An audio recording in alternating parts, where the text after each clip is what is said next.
सोलापूर शहरातील मधला मारुती या चौकात गेल्या अनेक दिवसांपासून ड्रेनेजचे पाणी रस्त्यावर वाहत असल्याने नागरिकांना मोठ्या प्रमाणात त्रास सोसावा लागत आहे। तसेच या दुर्गंधीमुळे व्यापाऱ्यांच्या व्यापारात देखील मोठ्या प्रमाणात फरक पडला असून नागरिक खरेदी विक्रीसाठी दुकानदारांकडे येण्यास धजावत आहेत। अवघ्या काही दिवसानंतर सोलापूर शहरात गड्डा यात्रा भरणार आहे आणि गड्डा यात्रेनिमित्त निघणाऱ्या नंदीध्वज अर्थातच काठ्यांच्या मिरवणूक मार्गावरच ड्रेनेजचे पाणी बाहेर वाहत असल्या कारणाने नागरिक आणि व्यापारी संतप्त प्रतिक्रिया देत आहेत। सोलापूर शहरातील प्रमुख बाजारपेठ मधला मारुती चौकात दिवसभरात आसपासच्या नागरिकांची तसेच आसपासच्या गावातील लोकांची मोठ्या प्रमाणात वर्दळ असते। नागरिक सोने खरेदी करण्यासाठी फुल बाजारात तसेच भांडे गल्लीत येत असतात, परंतु या ठिकाणी अनेक दिवसांपासून व्यापाऱ्यांकडून तक्रार करून देखील झोन अधिकाऱ्यांकडून ड्रेनेजच्या वाहत्या पाण्यावर कोणत्याही प्रकारचे काम केले जात नसल्याची व्यापाऱ्यांचे सांगणे आहे। ज्या ठिकाणी व्यापारी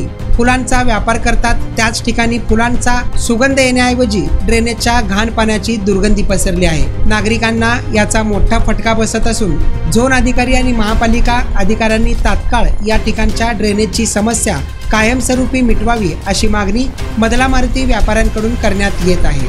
या ड्रेनेजच्या पाण्यावर कायमस्वरूपी उपाययोजना न केल्यास व्यापारी मोठ्या प्रमाणात आंदोलन करणार असल्याची देखील माहिती देण्यात आली आहे।